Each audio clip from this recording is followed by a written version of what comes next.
Non-farm payroll atau juga disebut data tenaga kerja Amerika Serikat di luar sektor pertanian. Nah, sobat trader, sebagaimana kita ketahui bahwa data NFP, terutama data NFP Amerika Serikat, sangat dinanti-nantikan oleh para trader di seluruh dunia, yaitu setiap hari Jumat di awal bulan. Sobat trader, ketika data ini ditunggu, data ini tidak bergerak sendirian. Ada data tenaga kerja lainnya, yaitu tingkat pengangguran dan juga data gaji rata-rata per jamnya. Nah, terkadang kedua data ini akan juga mempengaruhi pergerakan harga selain non-farm employment atau non-farm payroll. Tapi banyak para trader yang fokus juga hanya ke data NFP saja. Nah, sobat trader, bagaimana data ini terhadap pergerakan harga, terutama terhadap dolar Amerika Serikat dan juga terhadap lainnya? Mari kita simak videonya berikut ini. Nah, sobat trader, kita akan lihat dan pelajari mengenai data NFP ini dimulai dari data NFP tanggal 3 Juni. Kita lihat bahwa data non-farm employment change terlihat di tanggal 3 Juni ini mengalami penurunan, tapi di atas daripada prediksinya. Sementara tingkat pengangguran ini mengikuti hasilnya tetap ya, tapi karena lebih tinggi daripada prediksinya yang diharapkannya turun ya, maka hasilnya dianggap kurang bagus ya. Juga data average hourly earning ya tetap, tapi di bawah daripada prediksinya, jadi tidak bagus juga. Nah, bagaimana hasilnya? Ya, kita lihat di sini pada saat data NFP dirilis ya, dia ada di puncaknya ya, di level ini. Kemudian dia mengalami penurunan ya. Setelah dia mengalami penurunan itu sekitar 2 candle ya, ini di time frame H1 M30 ya, di time frame M30 supaya terlihat saat dirilis datanya ini. Dia kemudian sempat mengalami kenaikan, kemudian akhirnya berbalik lagi turun ya. Tapi pergerakan harganya ini setelah mencapai supportnya di sini kemudian kembali naik ya. Nah, berdasarkan pergerakan ini kita dapat melihat bahwa support dan resisten terkuatnya pasca NFP adalah di sekitar ini. Ini resistennya, ini supportnya ya. Nah, kita lakukan tradingnya di hari apa? Hari Senin ya. Jadi nggak langsung masuk pasar ya, karena biasanya kalau NFP ini itu harga itu sangat bergejolak ya.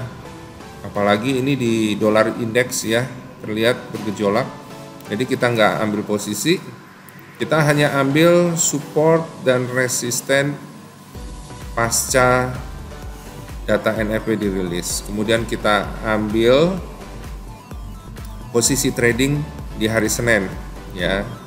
Jadi hasil di hari Jumat itu pasca NFP kita jadikan aja sebagai patokan pergerakannya, kira-kira akan ada di antara level berapa. Nah, setelah mencapai level resisten ini di atas, kita bisa lihat ternyata dia mengalami, dolar indeks mengalami pelemahan ya. Ketika tidak menembus resisten ini, dia akhirnya mengalami pelemahan. Menuju kemana? Menuju ke support ini. Nah, berarti kita bisa jadi patokan bahwa pada hari Senin dolar indeks itu akan melemah berdasarkan fundamental dari NFP ya. Nah, kita bisa lihat bahwa di sini kan NFP-nya 436 jadi 390, berarti buruk kan ya. Terutama data tenaga kerja yang lain juga mendukung untuk dolar mengalami pelemahan ya. Jadi sesuai hari Senin ini mengalami pelemahan. Oke, kita lihat NFP berikutnya. Nah, pada tanggal 3 Juni ini ya, kita lihat bahwa saat dirilis NFP ini ada di level dekat sekitar 1862 ya, ini untuk gold ya. Jadi pada saat dirilis dia terus mengalami pelemahan, kemudian berbalik lagi kembali mengalami penurunan ya, terus kembali lagi turun gitu ya. Nah, bahkan meneruskan penurunannya. Nah, kita jadikan patokan ya, supportnya di sekitar sini dan resistennya ya di sekitar sini ya. Nah, kita lihat juga bahwa bisa support terdekatnya kita pasang di sekitar sini. Kenapa? Karena saat NFP dirilis dia sempat turun kemudian berbalik lagi. Nah, ini berarti jadi posisi yang terendah sebelum akhirnya ketembus di pergerakan yang selanjutnya setelah 1, 2, 3, 4, 5 grafik kemudian akhirnya tertembus ya. Jadi supportnya ada 2 di sini berdasarkan posisi terendah ini, dan kemudian di sini menjelang penutupan ya. Nah, resistennya di sini berdasarkan posisi terendah ini ya. Karena kan pasca NFP ya. Nah, kemudian hari Senin ya, kita lihat di sini bahwa tadi kan dolar melemah ya. Nah, kita bisa lihat di sini bahwa kalau dolar melemah, gold menguat. Nah, ini kan ada dekat support nih, pergerakan di awal hari Senin ya. Akhirnya apa? Bergerak naik menuju kemana? Menuju ke arah resisten terdekatnya ya. Ini sebenarnya support, tapi karena ketembus akhirnya menjadi resisten di hari Senin, dan itulah yang dituju pada hari Senin. Nah, kemudian sampai resisten ini akhirnya berbalik lagi kembali ke support. Tapi di awal itu kalau kita udah ambil posisi buy, kita memperoleh keuntungan. Nah, pada NFP 5 Agustus 2022 ini kita bisa lihat data Amerika Serikat di sini, ini sangat bagus sekali semuanya ya. Kita lihat bahwa average hourly earning ya naik dari 0,4% ke 0,5%, di atas 0,3% ya forecastnya. Kemudian non-farm employment change naik dari 398K ke 528K ya, lebih tinggi dari forecastnya 250K ya. Tingkat penganggurannya dari 3,6 turun jadi 3,5% ya. Ini di bawah daripada forecastnya 3,6%, berarti bagus sekali ya kalau tingkat pengangguran turun. Nah, karena bagus ini ya semuanya ini, jadi dolar Amerika Serikat itu menguat ya. Bahkan terlihat pada saat dirilis langsung lompat dia ya, dolar indeksnya bahkan terus naik gitu ya. Nah, kemudian akhirnya mulai stabil seperti itu ya. Nah, pasca NFP ini kita bisa pakai sebagai patokan bahwa supportnya itu di sini ya. Karena meskipun dia lompat gitu ya, ya di sinilah awal dia mulai bergerak naik ya. Dan resistennya ini di sini. Nah, dari support dan resisten ini kita bisa lihat bahwa hari Senin ya ini sempat naik mendekati resisten ya. Kemudian nggak tembus nih resisten. Jadi kita bisa jadikan patokan bahwa dolar nih melemah nih ya.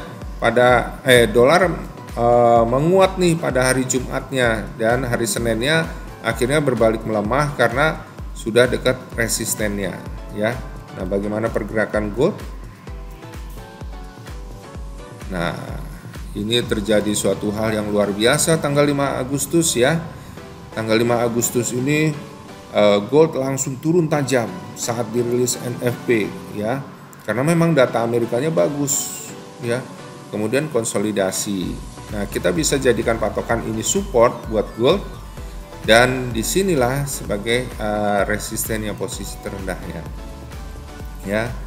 Nah, kemudian di hari Senin ya, ini kan dekat support ya, berarti kecenderungannya adalah untuk melakukan beli ya. Jadi ketika ini masih konsolidasi kemudian turun ya, disinilah kita bisa untuk ambil posisi beli ya. Kita ambil posisi beli, kemudian harga masih konsolidasi, kemudian menembus dari posisi tertinggi ini ya, sehingga meneruskan kenaikan sampai pada batasan resisten yang di sini sesuai Fibo 38,2 ya. Kemudian makin naik menuju ke arah menuju ke arah resistennya ya. Jadi sobat trader, biasanya memang kita bisa lihat ya, kalau pergerakan saat NFP cenderung turun ya, biasanya hari Senin ya ada kemungkinan untuk balik ke atas ya. Kalau cenderung naik ya, dia ada kecenderungan hari Seninnya untuk bergerak turun sebaliknya ya. Prinsipnya adalah pada hari Senin itu dekat resisten pasca NFP atau support pasca NFP ya. Jadi silakan dipraktekkan untuk NFP yang berikutnya. Nah sobat trader, bagaimana mengenai video tadi? Jika sobat trader mendapatkan manfaatnya, silakan sharekan ke teman-teman sobat trader sekalian. Jangan lupa juga, jika sobat trader memiliki pertanyaan, silakan tuliskan di kolom komen yang ada di media sosial kami. Dan juga sobat trader, jangan lupa untuk klik like, subscribe, dan juga klik loncengnya, supaya sobat trader mendapatkan update-update video terbaru dari kami. Sobat trader, saya mengajak sobat trader untuk bergabung dalam komunitas kami di Telegram Foreximpro Community. Di sana sobat trader akan mendapatkan update-update pergerakan harga dan update-update dari berita. Sobat trader juga dapat berinteraksi dengan para analis dan para trader lainnya. Jangan ketinggalan sobat trader. Mari bergabung dalam komunitas kami di Telegram Foreximpro Community. Trade by yourself and safe trading.